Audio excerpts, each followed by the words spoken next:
नमस्कार दर्शकवृन्द, स्वागत छ यहाँहरूलाई कोरोना र अर्थतन्त्रमा। म सङ्गीता कटुवाल। दर्शकवृन्द, चीनबाट सुरु भएको कोरोनाको संक्रमण अहिले विश्वमा नै फैलिसकेको छ। त्यसबाट निकै जुन धनजनको क्षति पनि भएको छ भने विभिन्न कयौं लाखौं व्यक्तिले आफ्नो ज्यान गुमाएका छन् र अहिले कोरोनाबाट संक्रमित भएर जुन 20 लाखभन्दा धेरै मानिसहरू यो कोरोनाबाट संक्रमित भइसकेका छन् भने नेपालमा पनि यो कोरोनाबाट जुन संक्रमित हुनेको संख्या दिन प्रतिदिन बढ्दै गएको छ र लकडाउनबाट प्रभावितहरूका लागि जुन यतिखेर नेपाल लगायत अहिले विभिन्न देशहरू लकडाउनमा रहेका छन् र अहिले नेपाल पनि लकडाउनमा रहेको छ। यसैगरी लकडाउन भएसँगै कोरोनाबाट जुन देशलाई क्षति नपुगोस् भन्ने हिसाबले सरकारले लकडाउन गरिसकेपछि यतिखेर जुन मजदुरी गरेर जुन शहरमा बस्नेहरू, जुन आफ्नो घर छाडेर शहरमा डेरा भाडा गरेर बस्नेहरूका लागि यतिखेर निकै नै कष्टकर बनिरहेको छ। उनीहरूले बिहान काम गरेर बेलुका छाक टार्ने गरेकोमा अहिले त्यो पनि हुन नसकेपछि अहिले विभिन्न कल कारखानाहरू बन्द भएपछि र उनीहरूलाई बिहानको खाना बेलुका कसरी टारौँ भन्ने बेलामा यतिखेर घरपेटीलाई घर भाडा कसरी तिरौँ भन्ने जुन उनीहरूमा एउटा कौतूहलता रहेको छ र लकडाउनबाट प्रभावितहरूका लागि सरकारले राहत प्याकेज पनि घोषणा गरेको छ। सरकारले शहरी क्षेत्रमा भाडामा बस्ने मजदुर र कामदारको राहतको लागि जुन यो 1 महिनाको घरबाल मिनाहा गर्न आग्रह गरेको थियो। यो आग्रह गरेसँगै यतिखेर जुन सरकारले घरबाल मिनाहा गर्न आग्रह गरेसँगै जुन भाडामा बस्नेहरूलाई केही राहत मिले पनि जुन अहिले यो घरपेटीहरूलाई चाहिँ अलिकति कसरी मिनाहा गर्ने र उनीहरूले आफैले कतिपयको घरपेटीहरूको चाहिँ आफैले यो जुन त्यही घर भाडा उठाएर गुजारा गर्नुपर्ने अवस्था आएकोले गर्दाखेरि उनीहरू कसरी गर्ने भन्ने एउटा द्वन्द्व जस्तो पनि भएको छ भने मन्त्री परिषदको बैठकले शहरी क्षेत्रमा रहेका घरमा 1 महिनाको घर भाडा मिनाहा गर्न आग्रह गर्ने निर्णय गरेको थियो र कतिपयले यसको जुन आग्रह सरकारको आग्रह पालना गरेर कतिपय घरपेटीहरूले चाहिँ आफ्नो घरमा बस्नेहरूलाई जुन भाडामा बस्नेहरूलाई मिनाहा गरेको पनि खबरहरू आइरहेका छन् र कतिपयले भने जुन यसको जुन नभए हुन्थ्यो र कसरी जुन घरबाटै भाडा उठाएर आफ्नो गुजारा चलाउनेहरूले चाहिँ यसको अलिकति गुनासो पनि गरिरहेका छन् र शहरी क्षेत्रमा बस्नेहरूको हकमा 1 महिनाको घर भाडा मिनाहा गर्न सम्बन्धित गर्दनीलाई अनुरोध गर्ने निर्णय गरेको थियो सरकारले र सरकारले यो सँगै घर भाडासँगै विद्यालयलाई विद्यार्थीको आवास बाहेक 1 महिनाको शुल्क मिनाहा गर्न पनि आग्रह गरेको थियो। दर्शकवृन्द, आज हामी केन्द्रित रहेका छौँ घरबहाल सम्बन्धी र विशेष गरी शहरमा र आफ्नो घरदेखि टाढा बस्नेहरूका लागि घर भाडा मिनाहा गर्नुपर्ने सरकारको आग्रहसँगै यति बेला जुन अलिकति घरपेटी र घर भाडामा बस्नेहरूका लागि केही द्वन्द्व जस्तो पनि उत्पन्न भएको देखिन्छ। लकडाउनका कारण काम गरेर खाने समुदायमा निकै अप्ठ्यारो परेको छ। उहाँहरूको पीडामा आहत नभई राहत स्वरूप 1 महिनाको घर भाडा या यो जुन जतिसम्म लकडाउन हुन्छ, यो कोरोनाको प्रभाव जहिलेसम्म रहन्छ त्यतिखेरसम्म चाहिँ घरपेटीहरूले चाहिँ जुन घरमा बस्नेहरूको लागि, जुन घर भाडामा बस्नेहरूका लागि केही राहत स्वरूप सरकारको यस्तो भनाइ आएपछि अहिले डेरावाला हरूले आफ्ना घरपेटीको अनुहार चाहिँ सम्झिरहेका छन्। जस्तै अब घर भाडामा छुट देलान् नदेलान् भन्ने उनीहरूमा एउटा जुन कौतूहलता पनि रहेको छ। त्यसैगरी घरपेटीले फ्ल्याट सरकारी निर्णय मानिदिए 1 महिनाको भाडामा होलो हुने थियो भन्ने कतिपय घर भाडामा बस्ने, डेरा गरेर बस्नेहरूको गुनासोहरू पनि रहेको छ।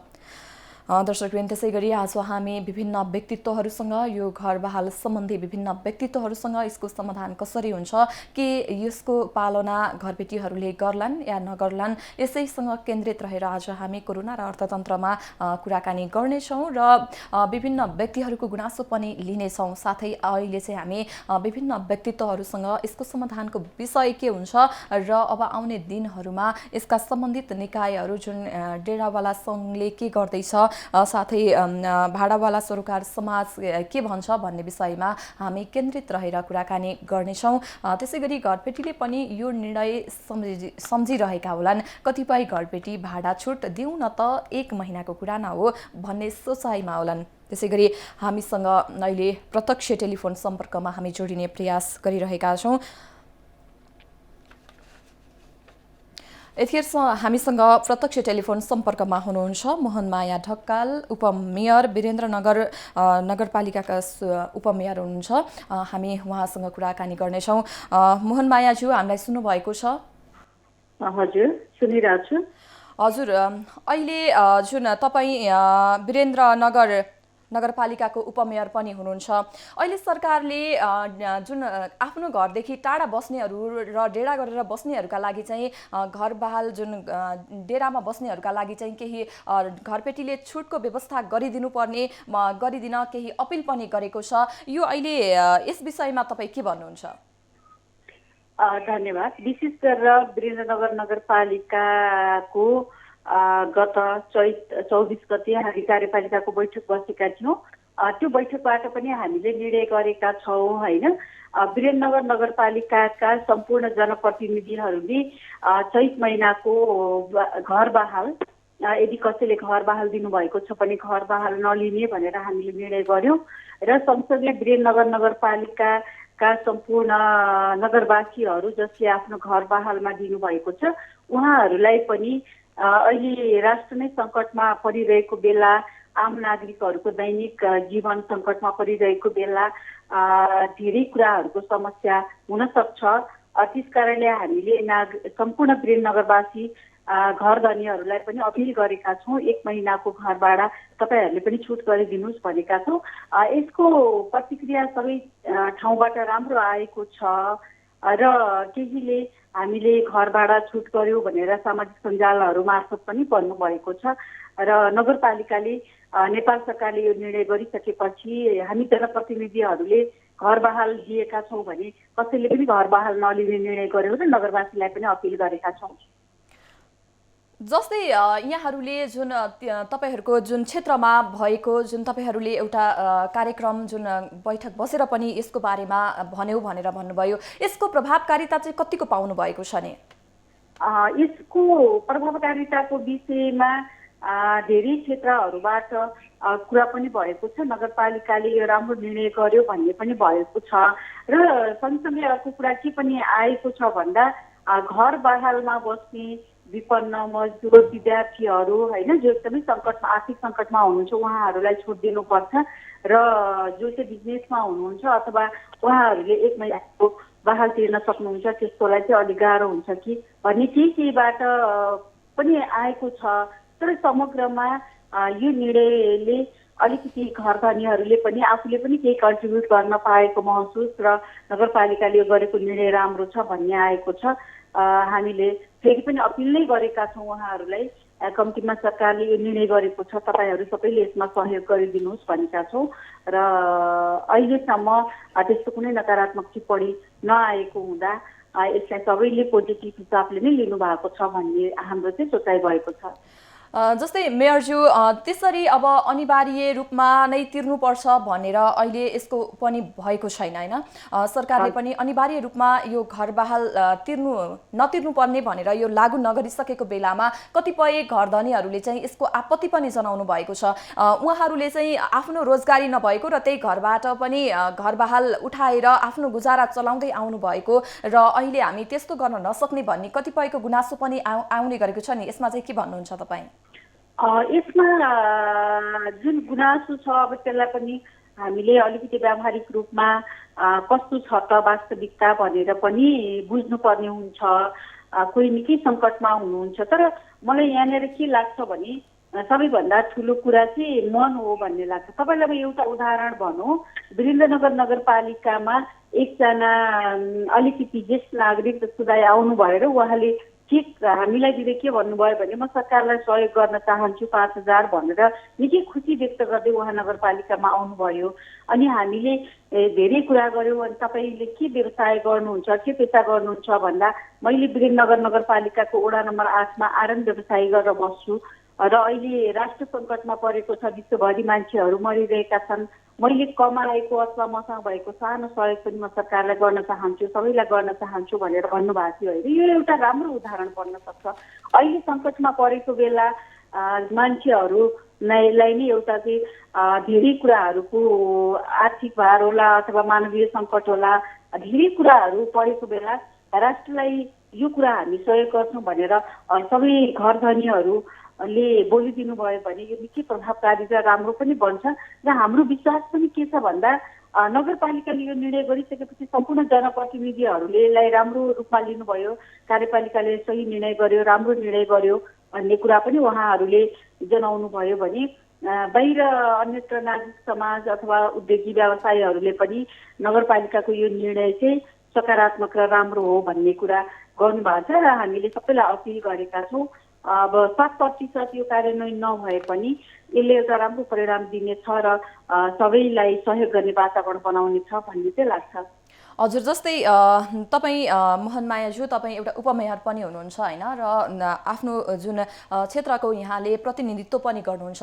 यसरी गरिरहँदाखेरि जुन घर बहाल नलिनेहरू, जुन कोठामा बस्नेहरूको घर बहाल नलिनेहरू, जुन घर धनी हुनुहुन्छ उहाँहरूको लागि र उहाँहरूले कोले दिनुभयो भनेर यस्तो कुनै पछि गएर प्रोत्साहनको कार्यक्रम हुनुपर्छ, या यसको सामना जुन यो सङ्कटको सामना भइसकेपछि यसको जुन प्रोत्साहनको कार्यक्रमहरू हुनुपर्छ, डाटा सङ्कलनको कार्य के भइरहेको छ? राम्रो कुरा पनि उठाउनु भयो होइन। अहिले नगरपालिकाले तपाईँको विभिन्न यो कोभिड-19 को जुन कुरा अगाडि बढिरहेछ, जुन खालको सङ्क्रमण अगाडि बढिरहेछ, यो लकडाउनमा बस्नुपर्ने सरकारको निर्णय र सबैजना लकडाउनमा भइरहेको बेला केही जनप्रतिनिधिहरू हुनुहुन्छ, वडा सचिवहरू हुनुहुन्छ, वडाका सामाजिक परिचालकहरू हुनुहुन्छ, धेरै खटिनु भएको छ अहिले होइन। बस्ती बस्तीमा गएर बाहिरबाट आउने मान्छेहरूको रेकर्डहरू सङ्कलन गर्नुभएको छ, होम क्वारेन्टाइनमा भएका व्यक्तिहरूलाई चाहिँ अवलोकन गर्नुभएको छ, निगरानी गर्नुभएको छ, राहत वितरणमा लाग्नु भएको छ।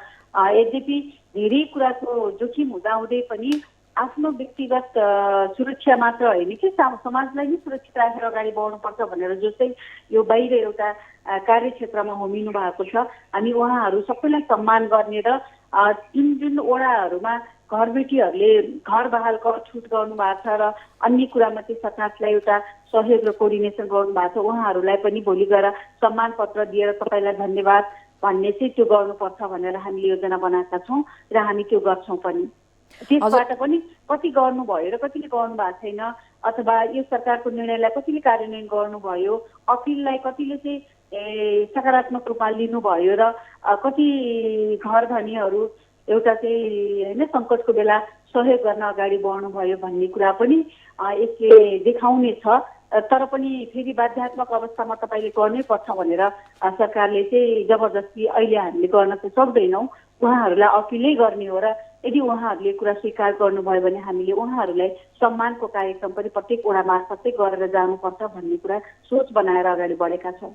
हजुर, जस्तै पछिल्लो समयमा चाहिँ कस्तो पनि देखियो भनेदेखि यो जुन कोरोनाको त्रास फैलिएसँगै अर्को प्रवृत्ति के देखियो भने अब काममा आफ्नो कार्यक्षेत्रमा खटिनेहरूका लागि चाहिँ अलिकति घर धनीहरूले घर बहालमा बस्नेहरूलाई चाहिँ अलिकति घरबाट निस्कनु नबस्नु भन्ने एउटा त्रास पैदा भएकोले गर्दाखेरि उहाँहरूलाई अलिकति नराम्रो जुन व्यवहार भएको भन्ने पनि सुन्नमा आउँछ नि, यस विषयमा चाहिँ यहाँ के भन्नुहुन्छ?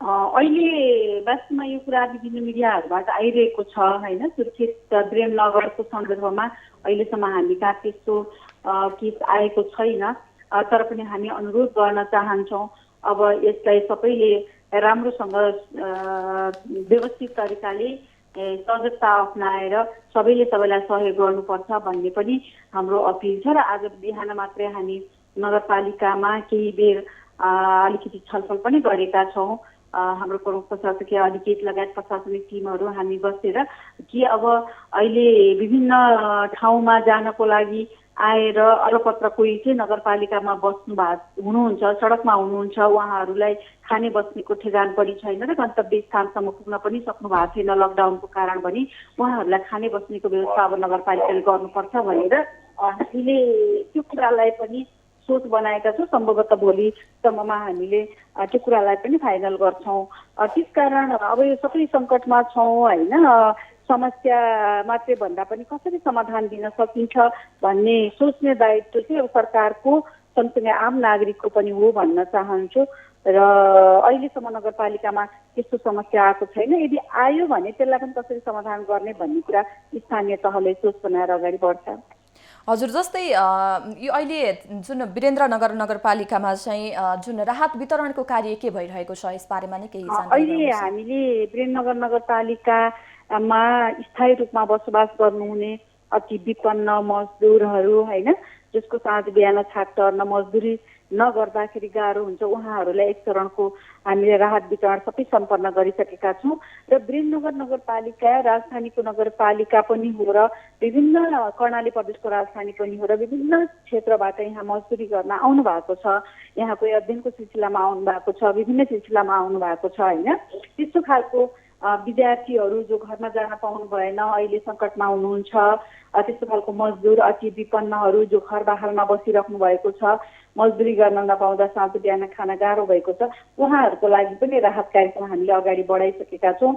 सम्भवतः अब 1-2 दिनभित्र सबै वडाहरूमा, केही वडामा सम्पन्न पनि भइसकेको छ, सबै वडामा यो सम्पन्न हुँदैछ। हामीले यसको लागि नगरपालिकाका विभिन्न वडामा भएका सबै टोल विकासहरूलाई परिचालन गरेका छौँ। तपाईँहरूको टोलमा को त्यस्तो व्यक्ति हुनुहुन्छ हामीलाई नामावली दिनुहोस् भनेका छौँ र सार्वजनिक रूपमा आह्वान पनि के गरेका छौँ भने यदि तपाईँ अति विपन्न गरिब र मजदुर वर्गमा पर्नुहुन्छ, साँझ बिहान मजदुरी नगर्नेदाखेरि भनौँ न, गर्न नपाउँदा तपाईँलाई गाह्रो भएको छ भने आफ्नो टोल विकास तपाईँ बसेको ठाउँको घरधनी होला अथवा तपाईँ बसेको कुनै टोलमा होला, त्यो टोल विकास मार्फत आउनुहोस् भनेर सबै वडाहरूले राहतको कार्यक्रम चाहिँ हामीले नगरपालिकाले सबै वडा 16 वडामा यो कार्यक्रम अगाडि बढाएका छौँ।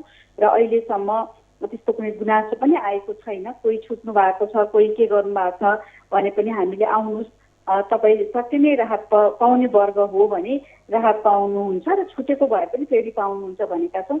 त्यो कार्यक्रम हाम्रो लगभग पहिलो चरणको स्थायी बासिन्दा र अस्थायी रूपमा नगरपालिकामा बस्ने विद्यार्थी होइन, यहाँ क्याम्पसहरू पनि छ, मध्यपश्चिमाञ्चल विश्वविद्यालय यहीँ छ, सुर्खेत क्याम्पस, शिक्षा क्याम्पस छ, धेरै ठाउँबाट अध्ययनको सिलसिलामा आएर अलपत्र परेका विद्यार्थीहरूको लागि सबैको लागि हामीले राहत कार्यक्रम अगाडि बढाइसकेका छौँ।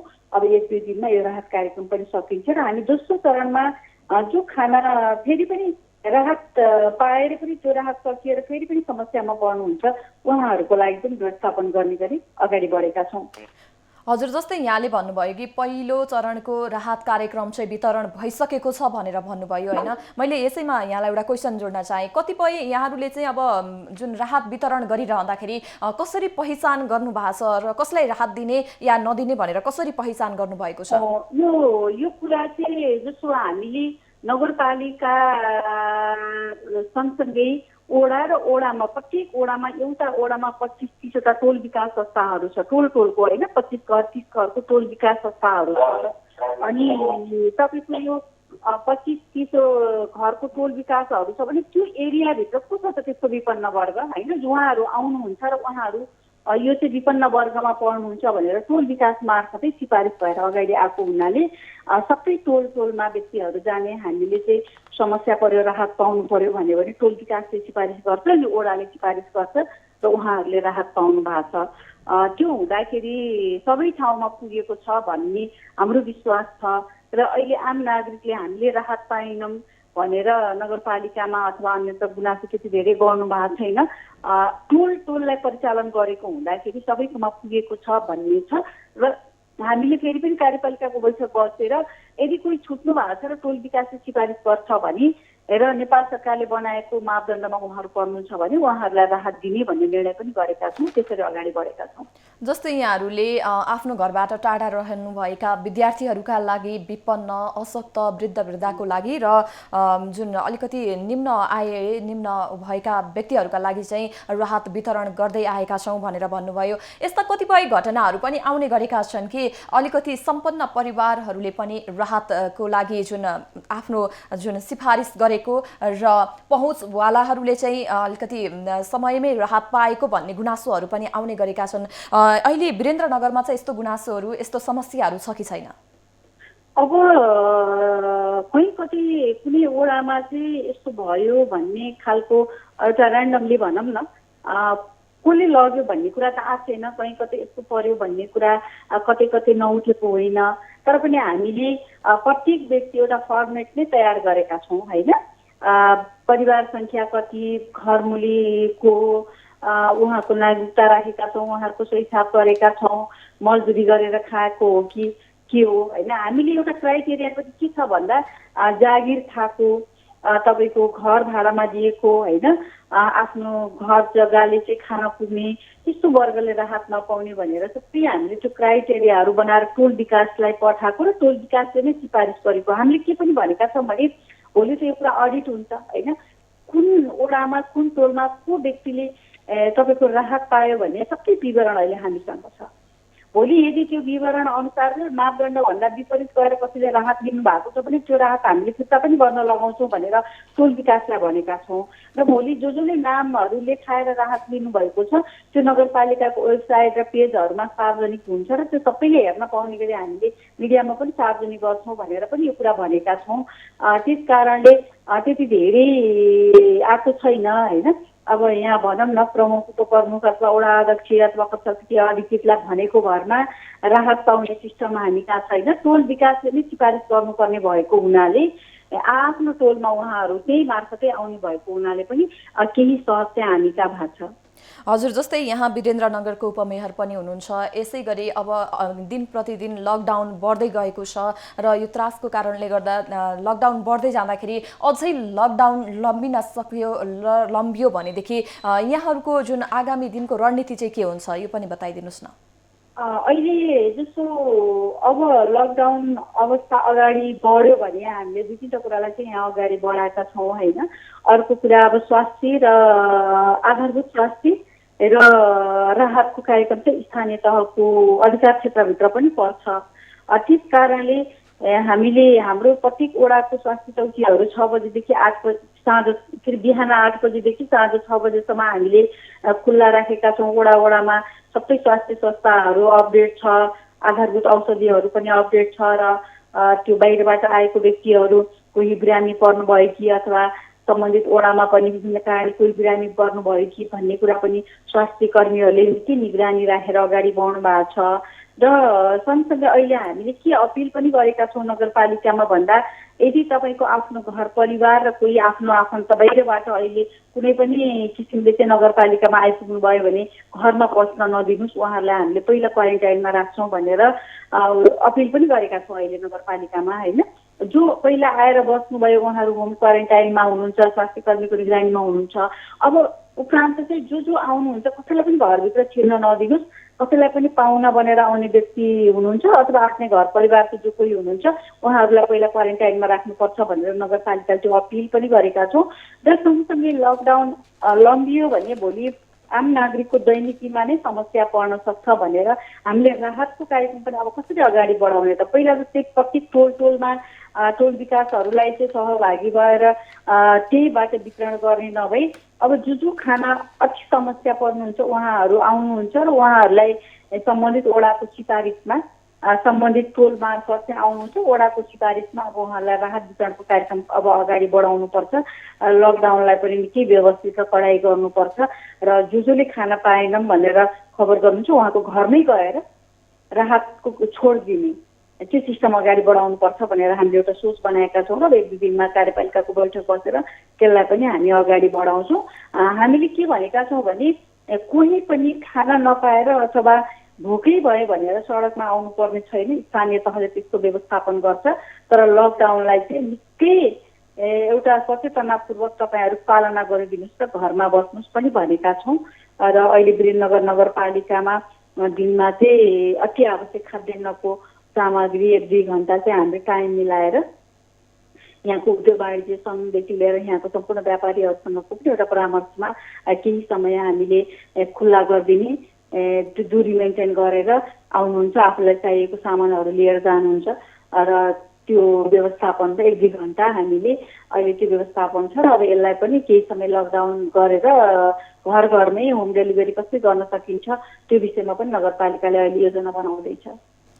जस्तै यहाँले जुन घर घरमै पुर्याउने र केही अब अझै लम्बियो भने यसको लागि केही विकल्पको उपायहरू खोज्ने पनि यहाँले बताइसक्नु भएको छ। अन्त्यमा मैले यहाँलाई एउटा क्वेसन गर्न चाहेँ, यदि कोही त्यस्तो खालको व्यक्ति हुनुहुन्छ जसले चाहिँ खाना नपाएर जुन अहिले खाना नपाएको अवस्था रहेको छ र उहाँहरूले चाहिँ अब किन्न पनि पाइराख्नु भएको छैन र उहाँले राहतको सामग्री पनि पाउनु भएको छैन भने उहाँहरूले चाहिँ जुन नगरपालिकामा रहनुहुने व्यक्तिहरूले जुन उपभोक्ताहरूले चाहिँ कहाँ गएर सम्पर्क गर्न सक्नुहुन्छ, यस बारेमा नि अलिकति जानकारी अहिले त म के भन्न चाहन्छु भने नगरपालिकाको जुन ओडामा हुन्छ सम्बन्धित ओडामा तपाईँले खबर गर्नुहोस्। हामी तपाईँलाई चाहिँ भोकै बस्न दिन्नौँ। अहिले हाम्रो सबै ओडामा कार्यपालिकाको बैठकले बसेर निर्णय गरेर सर्कुलेट पनि गरेको छ। अहिले हाम्रो ओडा कार्यालयहरू खुल्दैछ होइन। ओडा सचिवहरू र जनप्रतिनिधिहरू जुनसुकै बेलामा पनि आफ्नो ओडामा हुनुहुन्छ। तपाईँले ओडा सचिव अथवा ओडा जनप्रतिनिधि जोसँग तपाईँ सम्पर्क राख्दा पनि हुन्छ, अथवा त्यहाँसम्म तपाईँ पुग्न सक्नुभयो भने आफू बसेको घरगनीहरू हुन सक्नुहुन्छ होइन, आफ्नो टोल हुनसक्छ, त्यहाँ पनि तपाईँले सूचना गर्नुभयो भने तपाईँ भोकै बस्न पर्दैन। हामी नगरपालिकाबाट त्यो व्यवस्थापन गरिदिन्छौँ पनि भनेका छौँ। र अहिले हामीले बाहिरबाट आएर वीरेन्द्रनगरमा अलपत्र परेर बस्नुभएका जो गन्तव्य स्थानसम्म पुग्न सक्नु भएको छैन, जो चाहिँ यहाँ घरबार पनि छैन र उहाँहरू यहाँ पहिला बस्नुहुन्थेन होइन, अहिले सडकमा अलपत्र हुनुहुन्छ भने त्यस्तो व्यक्तिहरूको लागि पनि अब हामी भोलिदेखि नै व्यवस्थापन गर्ने गरी खाने बस्नेको व्यवस्थापन गर्ने गरी योजना बनाउनलाई हामी सुरु गरिसकेका छौँ। हस्, अन्त्यमा जाँदै दर्शकहरूलाई केही भन्न चाहनुहुन्छ? म सम्पूर्ण तपाईँको यो लोकप्रिय टेलिभिजन हेरेर बसिराख्नुभएका सम्पूर्ण दर्शकहरूलाई अनुरोध गर्न चाहन्छु, अहिले हामी निकै सङ्कटको घडीमा छौँ। यसलाई हामी सबै मिलेर पार लगाउनुपर्छ। सरकारले लकडाउन गरेको छ। यो लकडाउन सरकारले आफ्नो लागि होइन, तपाईँ हाम्रो जीवन सुरक्षाको लागि हो। त्यसकारण हामी जहाँ छौँ सुरक्षित बसौँ, लकडाउनलाई पूर्ण रूपमा परिपालना गरौँ र तपाईँहरूको छिमेकमा अथवा कोही चाहिँ सडकमा तपाईँले देख्नुभयो भने तपाईँले सरकारलाई खबर गर्नुहोस्, यस्तो व्यक्तिहरू यहाँ सडकमा हुनुहुन्छ, व्यवस्थापन गरिदिन पर्यो भन्नुहोस्। एकदमै रचनात्मक सहयोग सल्लाह सुझाव सबैले दिनुहोस्। सबैको सहयोग सल्लाह सुझावको अहिले सरकारलाई आवश्यकता पनि छ। त्यो स्थानीय तहलाई पनि धेरैभन्दा धेरै आवश्यक छ। त्यस कारणले लकडाउनको पालना नै अहिलेको सबैभन्दा महत्त्वपूर्ण कुरा हो। बाँकी सरकारलाई रचनात्मक सल्लाह सुझाव सहयोग दिनुहोस्, यही नै भन्न चाहन्छु। हस्, समयका लागि यहाँलाई धन्यवाद। दर्शकवृन्द, हामीसँग हुनुहुन्थ्यो मोहनमाया ढकाल। उहाँ चाहिँ वीरेन्द्रनगर नगरपालिका सुर्खेतका उपमेयर पनि हुनुहुन्थ्यो र उहाँले जुन नगरपालिकाले घर बहाल सम्बन्धी के कस्ता खालका कार्यक्रमहरू अगाडि बढाइरहेको छ र उहाँहरूले प्रोत्साहनका लागि के कस्ता कार्यक्रमहरू अगाडि ल्याउनेछ र यसै गरी लकडाउन लम्बियो भने आगामी दिनमा आउने दिनहरूमा चाहिँ कसरी जुन उपमेयरज्यू र लगायत त्यहाँका सम्बन्धित निकायहरू कसरी अगाडि बढ्नेछन् र त्यहाँका रणनीतिहरू के हुनेछन् भन्ने विषयमा केन्द्रित रहेर हामीले कुराकानी गरिसक्यौँ। दर्शकवृन्द, आज हामी केन्द्रित रहेका छौँ कोरोना र अर्थतन्त्रको यस विशेष कार्यक्रममा। जुन घर बहाल जुन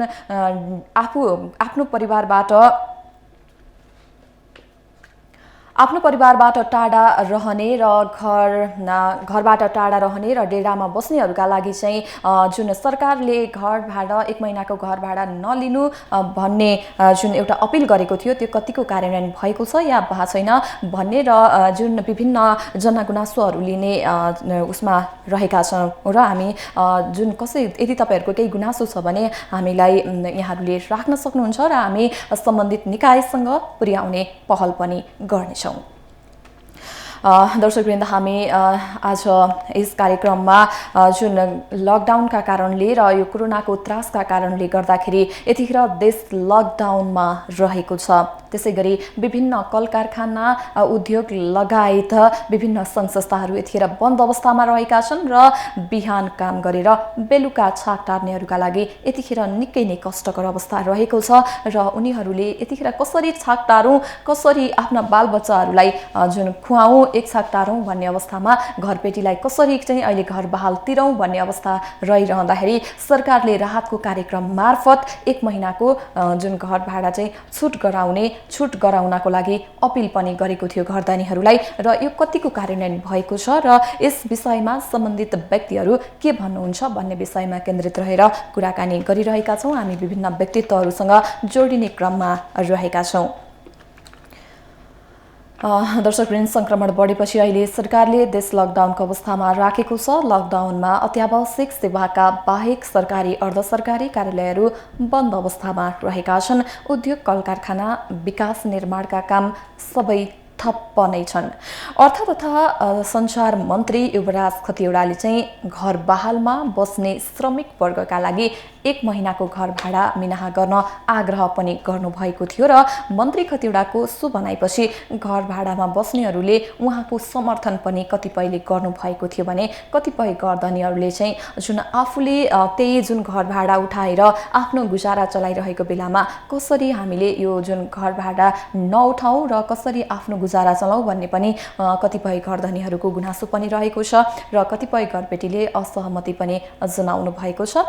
पछिल्ला दिनमा कोरोनाको डर भइसकेपछि अर्को प्रवृत्ति के पनि देखिएको छ भने यति बेला घर बहालमा बस्नेलाई जुन आफ्नो कार्यक्षेत्रमा खटिनु भएको छ र अत्यावश्यक कामका लागि बाहिर जानुपर्ने अवस्था रहेको छ, उहाँहरू आफ्नो ड्युटीमा खटिनु भएको छ भने घरमा नबस, कोठामा नबस, कोरोना हुन्छ भनेर हप्काउने पेल्ने व्यावसायिक मान्छेहरू जस्तै आफ्नो ड्युटीमा खटिने नर्सहरूसँग पनि त्यस्तो त्रासमा, डाक्टरहरूसँग त्यस्तो त्रासमा परेको पाइएको छ। अहिले एकातिर लकडाउन रहेको छ, यतिखेर हामीसँग प्रत्यक्ष टेलिफोन सम्पर्कमा हुनुहुन्छ सरस्वती खड्का। उहाँ चाहिँ कीर्तिपुर महानगरपालिकाको उपमेयर पनि हुनुहुन्छ। हामीसँग उहाँसँग जोडिनेछौँ। सरस्वतीज्यू, हामीलाई सुन्नुभएको छ? हजुर हजुर, सुनिरहेको छु। नमस्कार हजुर। नमस्कार हजुर। अहिले देश लकडाउनको अवस्थामा रहेको छ र मन्त्री परिषदको बैठकले कोरोना प्रभावलाई कम गर्न केही महत्त्वपूर्ण निर्णयहरू पनि गरेको छ। यसमा कोठा भाडामा बस्नेलाई छुटको पनि व्यवस्था गरिएको छ र कतिपयले यसको जुन पालना पनि गर्नुभएको छ भने कतिपयले नगरिरहेको अवस्था पनि रहेको छ। यस विषयमा यहाँ के भन्नुहुन्छ? अहिले यो देश लकडाउनको परिस्थितिमा छ र यो कोरोना भाइरस कोभिड-19 विरुद्धको लडाईँ जुन घरभित्र नै बसेर जित्ने लडाईँ हो र लकडाउनको लागि पूर्ण रूपमा पालना गर्नुपर्छ भन्ने हो। र अहिले अब जुन कोठामा बसिराख्नु भएको छ, भाडामा बाहिरबाट आफ्नो काम गर्नु भएको, जो ज्याला मजदुरी लगायत केही काम गर्न आउनु भएको छ, बस्नु भएको छ, अथवा यहीँ बस्ने पनि तत्काल लकडाउन हुँदाखेरि उहाँहरूलाई चाहिँ समस्या छ। बाहिर आफूलाई चाहिने खाद्यान्नहरू पनि किन्न सक्नु भएको छैन, ब्याङ्कहरू पनि समयमा खुलेको छैन। त्यो हुँदाखेरि यो आफूसँग वित्तीय हुनेलाई पनि समस्या छ, नहुनेको लागि त झनै ठुलो समस्या छ, जटिल समस्या छ। त्यही जटिल परिस्थितिमा जो जहाँ बस्नु भएको छ त्यही सुरक्षित नै महत्त्वपूर्ण कुरा छ। र झन् कोठामा बस्नेलाई त एउटा कोठामा दिनभर बस्नको लागि उहाँहरू बस्न त हामी बस्नुहोस् भनेर घोषणा गरे पनि छौँ, हामीले नि पटक पटक सार्वजनिक रूपमा भन्छौँ, तर उहाँहरूलाई पनि बस्न पनि पीडा छ भन्ने लाग्छ मलाई। एउटा कोठामा दिनभरि बस्दाखेरिको पीडा छ, त्यसमा पनि खानेकुराको अभाव हुँदाखेरि साह्रै जटिल स्थिति छ। र त्यो जटिल स्थितिमा चाहिँ हामी स्थानीय तहमा रहेका जनप्रतिनिधिहरूले हामीले चाहिँ अप्ठ्यारो परिस्थितिलाई ठुकाउने काम चाहिँ गरिराखेको छौँ। स्थानीय तहबाट एक द्वार प्रणालीबाट चाहिँ स्थानीय तहले नै वितरण गरिरहेका छौँ हामीले राहतहरू, त्योबाट चाहिँ उहाँहरूलाई केही राहत होस् भन्ने गरी चाहिँ गरिराखेको चाहिँ छौँ। हजुर, जस्तै लकडाउनबाट प्रभावितहरूका लागि राहत प्याकेजमा सरकारले चाहिँ यो जुन घर बहाल जुन कोठा भाडामा बस्नेहरूका लागि चाहिँ यो प्याकेज ल्याएको छ र कतिपयलाई सरकारले अपिल पनि गरिरहेको छ। यस विषयमा चाहिँ यहाँ के भन्नुहुन्छ? सरकारले राहत प्याकेजहरू ल्याएको छन् र अपिल पनि गरेको छन्। अब सरकारले ल्याएको प्याकेजहरूमा के छ त भन्नु होला भने सरकारले पनि अहिले अब स्थानीय तहहरूमा सबै स्थानीय तहहरूमा सीमित स्रोत साधनहरू छन्, बजेटको पनि अभाव छ। मैले भन्नुपर्दा हाम्रै कीर्तिपुर नगरपालिकामा पनि सीमित स्रोत साधन छ। हामीले राहत कोष जुन त्यो कोरोना विपद कोषको चाहिँ आकस्मिक कोष स्थापना गरेर सार्वजनिक आह्वान पनि गरेको छौँ सहयोगको लागि। भन्दाखेरि केही चाहिँ नि आदरणीय व्यक्तित्वहरू हुनुहुन्छ, उहाँहरूले सहयोग पनि गर्नु भएको छ, आर्थिक सहयोग गर्नु भएको छ, सङ्घ संस्थाहरू हुनुहुन्छ, उहाँहरूले चाहिँ नि केही खाद्यान्नहरू दिएर पनि जिन्सी सहयोग पनि गर्नु भएको छ। यो परिस्थिति छ भइसकेपछि चाहिँ नेपाल सरकारले पनि जुन किसिमको चाहिँ नि सङ्घीय सरकार र प्रदेश सरकारले पनि स्थानीय तहहरूमा बजेटको व्यवस्थापन गर्ने काम गराएर यो जो जहाँ बस्नुभएको छ अहिलेको विषम परिस्थितिमा एक ठाउँबाट छोडेर अर्को ठाउँमा जाने हामीले देख्न सकिन्छ। मिडियाहरूबाट पनि असाध्यै दुःख लाग्छ। पैदल यात्रा हिँडेर लामो यात्रा तय गर्नु भएको छ, त्यो यात्रा तय नगर्नुहोस्, आफू जहाँ हुनुहुन्छ सुरक्षित बस्नुहोस् भन्नको लागि पनि जो जहाँ बस्नु भएको छ अनुरोध गर्न चाहन्छु र नेपाल सरकारले सोच्नुपर्ने स्थानीय तहहरूमा बजेट छैन भने बजेटको व्यवस्थापन गर्ने गरी सोच्नु पर्ने हुन्छ र हामी स्थानीय तहमा बस्नेले पनि उहाँहरूलाई चाहिँ जो अप्ठ्यारोमा साँच्चै अप्ठ्यारोमा पर्नु भएको छ उहाँहरूको चाहिँ अप्ठ्यारो फुकाउने काम चाहिँ हामीले गर्नुपर्छ भन्ने लाग्छ। हजुर उपमेयरज्यू, आज हामी चाहिँ विशेष केन्द्रित रहेका छौँ यो घर बहालमा बस्नेहरूका लागि छुटसँग सम्बन्धित रहेका छौँ। जस्तै यो यहाँलाई के लाग्छ, अहिले सरकारले घर धनीहरूलाई भाडामा जुन डेरा गरेर बस्नेहरूका लागि चाहिँ 1 महिनाको भाडा नलिदिनुहोस् भनेर अपिल गरिरहनु भएको छ, यस विषयमा चाहिँ यहाँ के भन्नुहुन्छ? अब यो सरकारले अपिल गरेको छ भाडा नलिदिनुहोस् भनेर अपिल गर्नु भएको छ। अब त्यो अपिलले मात्र पनि पुग्ला भन्ने चाहिँ लाग्दैन, किनकि घर बनाउनेहरूले पनि तपाईँको सबैको लागि हेर्नुपर्ने हुन्छ। अब भाडामा बस्नेको लागि पनि समस्या छ, त्यो समस्या सरकारले फुकाउनु छ भने घर धनीहरूले पनि उहाँहरूले चाहिँ रेन्टमा लोनमा घर बनाएको पनि हुन सक्नुहुन्छ, घर धनीको पनि आफ्नै समस्या हुनसक्छ। त्यो सबै समस्या चाहिँ सरकारले फुकाउनु जरुरी छ। त्यो हामीले आधा नै मात्र गरेर एउटाले अर्कोको समस्या पन्थाएर मात्र अहिले समस्याको समाधान होला भन्ने चाहिँ नि लाग्दैन। घर धनीको मर्का पनि हामीले बुझ्नुपर्छ। साथै उहाँहरू चाहिँ नि एकदम सम्पन्न भएर घर बनाउनु भएको हो कि अथवा लोनमा घर बनाइरहनु भएको छ कि अथवा घर भाडाले मात्र खाएर बस्नु भएको छ कि घरपेटीहरू पनि त्यो हुनसक्छ भने कोठामा बस्नेहरू पनि घर बहालमै बस्नु हुँदा सबैजना कमजोर मान्छे मात्र बहालमा बस्नु भएको छ भन्ने लाग्दैन।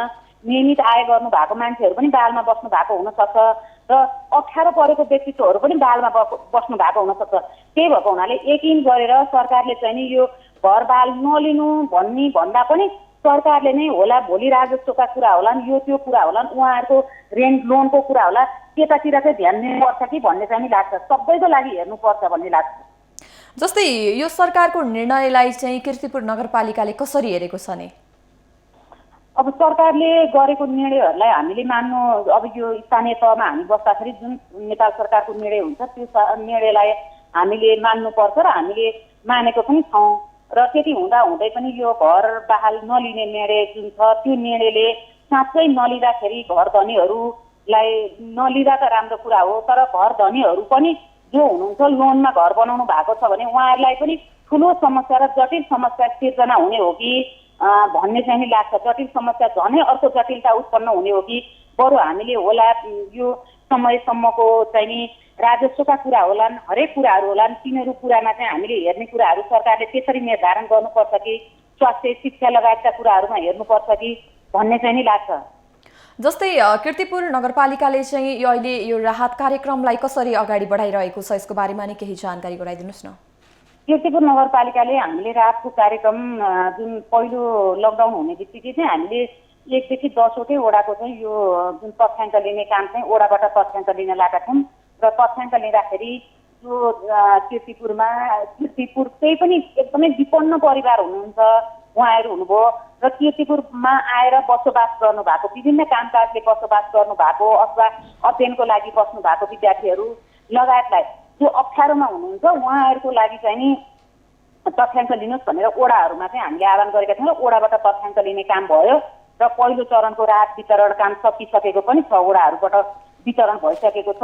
अब त्यसमा पनि केही अब सबै कुराहरूमा चाहिँ के हुन्छ भने 100% नै हामी फेरि हाम्रो पनि केही कमजोरी अब नेपालीहरू कुनै कोही चाहिँ म एकदम अनुरोध पनि गर्छु सबैलाई आफ्नो घरमा खानेकुरा छ भने उहाँहरूले लिन नगइदिनु हुनको लागि पनि अनुरोध गर्छु। म साँच्चै राहत लिनुपर्ने मान्छेले नपाएको र पाउनुपर्ने जस्तो घरमा खानेकुराको अभाव छ उहाँले नपाउनु भएको र घरमा खानेकुरा हुँदै पनि लिन जाने खालको प्रवृत्ति छ। त्यो प्रवृत्ति चाहिँ त्यो कुराहरूको लागि चाहिँ आफैले बुझिदिनु हुन स्वविवेक प्रयोग गरेर आफू बाँच्ने र अरूलाई बचाउने कुरा गरिदिनको लागि पनि म अनुरोध चाहिँ गर्छु सबै जो कीर्तिपुरमा बसोबास गर्नुहुन्छ उहाँहरूलाई। र कमजोरले नपाउने हुँदाखेरि चाहिँ पीडा पनि लाग्छ र अब हामीले यो अनुगमन एउटा टोली बनाएर कर्मचारीहरूको टोली बनाएका छौँ। 1 देखि 10 वडामा राहत वितरण भइसकेको ठाउँमा हामीले छानबिन गर्न पनि पठाएको छौँ। अहिले हुँदाखेरि चाहिँ पठाएको छौँ। कीर्तिपुरमा बसोबास गर्ने जो कसैले पनि भोको बस्नु नपरोस्, हाम्रो नगरपालिकाको उद्देश्य भनेको त्यही छ। हजुर, जस्तै यहाँहरूले राहत वितरणको कार्यक्रम अगाडि बढाइरहँदाखेरि पहिलो चरणको राहत कार्यक्रमहरू राहत वितरणको कार्य सकिरहँदाखेरि यहाँहरूले चाहिँ जुन राहत वितरण गर्दाखेरि कसरी पहिचान गरिरहनु भएको छ? जस्तै यहाँले भन्नुभयो कि अलिकति सम्पन्न परिवार पनि राहत लिन आउने प्रवृत्ति रहेको छ, यस्तो अवस्था कीर्तिपुरमा आयो कि आएन? यो थोरै पर्सेन्टमा केही पर्सेन्टमा चाहिँ नि हुँदो रहेछ। अब साँच्चै ऊ गरौँ भनेर भन्दाखेरि पनि अब जनप्रतिनिधिहरूले साथीहरू खट्नु भएको छ। त्यहाँ पनि ओडामा नै हजुरको चाहिँ यो कोरोना विपद समन्वय समिति भनेर समिति बनेको छ, सर्वदलीय समिति छन्, त्यो विपदको समिति बनेको छ ओडामा, उहाँहरूबाट छानबिन भएर आएको छ। त्यति हुँदै पनि 100% नभए केही पर्सेन्ट चाहिँ अलिकति अप्ठ्यारोमा नपर्नु भएको पनि आउनु भएको छ भने साँच्चै अप्ठ्यारोमा पर्नु भएको पनि केही पर्सेन्टले छुट्नु भएको छ भन्ने महसुस चाहिँ मैले गरेको छु। र अबको दिनमा त्यसलाई तिर्नुपर्छ भन्ने समीक्षा पनि हामी वडा अध्यक्षज्यूहरूदेखि कार्यपालिका सदस्यसम्म हामी आदरणीय मेयर साहब हामीहरू बसेर त्यो समीक्षा पनि गरिसकेको चाहिँ छौँ। हस्, धन्यवाद। अन्त्यमा जाँदै केही भन्नुहुन्छ? यहाँलाई पनि धेरै धेरै धन्यवाद दिन चाहन्छु। यो कोरोना विरुद्धको जुन लडाइँ छ यो घरभित्र नै बसेर जित्ने लडाइँ हो र यसमा चाहिँ नेपाल सरकारले घोषणा गरेको लकडाउनको पूर्ण रूपमा पालना गर्नको लागि अनुरोध गर्न चाहन्छु। र कीर्तिपुरमा बसोबास गर्नुहुने जो कोहीलाई पनि कीर्तिपुर छोडेर म आफ्नो जिल्ला जान्छु भनेर त्यो किसिमको चाहिँ निर्णय नगर्नुहोला। जहाँ हुनुहुन्छ सुरक्षित बस्नुहोला। यहाँहरूलाई अप्ठ्यारो भयो भने नजिकको वडा कार्यालय अथवा नगरपालिकामा सम्पर्क गर्नुहोला। हामी यहाँलाई कुनै पनि समस्या पर्न दिँदैनौँ भन्न चाहन्छु। र सबैको लागि चाहिँ यो नेपाल सरकारले लकडाउन गरेको छ, यो लकडाउनको पूर्ण रूपमा पालना गर्नको लागि कीर्तिपुर नगरवासी र सम्पूर्ण देशवासीहरूमा जो श्रोता हुन्छ उहाँहरू सबैमा चाहिँ अनुरोध गर्न चाहन्छु। हस्, धन्यवाद। दर्शकवृन्द, हामीसँग हुनुहुन्थ्यो सरस्वती खड्का, कीर्तिपुर नगरपालिकाका उपमेयर हुनुहुन्थ्यो र उहाँले जुन कीर्तिपुर नगरपालिकाका बासिन्दाहरूका लागि चाहिँ के कसरी राहत वितरणको कार्यहरू अगाडि बढाइरहेको छ र घरबहाल सम्बन्धमा उहाँ के भन्नुहुन्छ र के कसरी यसको जुन समाधान हुन सक्छ भन्ने विषयमा केन्द्रित रहेर हामीले कुराकानी गऱ्यौँ। यो विषयमा कुनै पनि बाध्यकारी व्यवस्था नभए पनि घरधनीको मानसिकतामा निर्भर गरिने कुरा हो। यदि तपाईहरू आफैमा सम्पन्न हुनुहुन्छ र केही आफूमा जुन घरमा बस्ने घरबहालमा बस्नेहरूका लागि केही छुट दिनुपर्छ भन्ने व्यवस्था जुन यहाँहरूलाई लाग्छ भने यस विषयमा यहाँहरूले केही सोचिदिनु होला र यो जुन विपदको घडीमा सरकारको यो अपिललाई केही सहज बनाइदिनु होला भन्ने हाम्रो पनि यहाँहरूलाई अनुरोध रहेको छ। यही बेला डेरामा बस्नेहरूको हकितका लागि जुन खुलेका सङ्घ संस्थाले पनि जुन यस विषयमा आवाज उठाइरहेको पनि हामीलाई जानकारी आएको छ। त्यसै गरी 1 महिनाको घर भाडा छुट दिन सरकारको आग्रह जुन यहाँ अहिले विभिन्न जुन व्यक्तित्वहरूले विभिन्न घर धनीहरूले पालना गरिरहनु भएको छ। यदि आफैमा सम्पन्न हुनुहुन्छ भनेदेखि यसको पालना पनि गरौँ र राज्यलाई पनि सहयोग गरौँ र घरमा बस्ने घरमा कोठामा बस्नेहरूलाई जुन घरबहालमा बस्नेहरूलाई पनि केही सहयोग गरौँ भन्ने हाम्रो पनि अपिल रहेको छ। दर्शकवृन्द, यतिखेर नेपाल लकडाउनमा रहेको छ। यतिखेर नेपाल लकडाउनमा रहिरहँदाखेरि विभिन्न व्यक्तिहरूले आफ्नो रोजगारी गुमाइराख्नु भएको छ भने जुन यतिखेर विभिन्न कल कारखाना उद्योग कल कारखाना लगायत सङ्घ संस्थाहरू बन्द अवस्थामा रहेका छन् र अहिले जुन बिहान काम गरेर बेलुका छाक टार्नेहरूका लागि कसरी आजको छाक टारौँ, के गरी टारौँ र यो बेलामा कसरी घर धनीहरूलाई घर भाडा दिउँ भन्ने एकातिर आफ्नो चिन्ता रहेको छ भने जुन अलिकति लोन लिएर घर बनाउनु भएको छ र जुन त्यो भाडा उठाएर आफ्नो गुजारा चलाइराख्नु भएको छ र त्यही भाडा उठाएर लोन तिरिराख्नु भएको छ भने उहाँहरू घर धनीहरूलाई पनि कसरी अब सरकारको यो अपिललाई स्वीकार गरौँ, कसरी आफ्नो गुजारा चलाउँ भन्ने एउटा जुन दोधारको विषय पनि बनेको छ र सरकारले शहरी क्षेत्रमा भाडामा बस्ने मजदुर र कामदारको राहतको लागि 1 महिनाको घरबाल मिना गर्न आग्रह गरेसँगै यतिखेर कतिपय व्यक्तिहरूले यसको पालना पनि गर्नुभएको छ र कतिपयले पनि अझै पनि गर्नुहुन्छ भन्ने हाम्रो पनि केही जुन अपिल रहेको छ। मन्त्री परिषदको बैठकले शहरी क्षेत्रमा रहेका घरमा 1 महिनाको घर भाडा मिना गर्न आग्रह गर्ने निर्णय गरेसँगै के कसरी अगाडि बढिरहेको छ यो विषयमा केन्द्रित रहेर आज हामीले कुराकानी गर्यौं। कोरोना र अर्थतन्त्रमा पालो भएको छ। ब्रेकको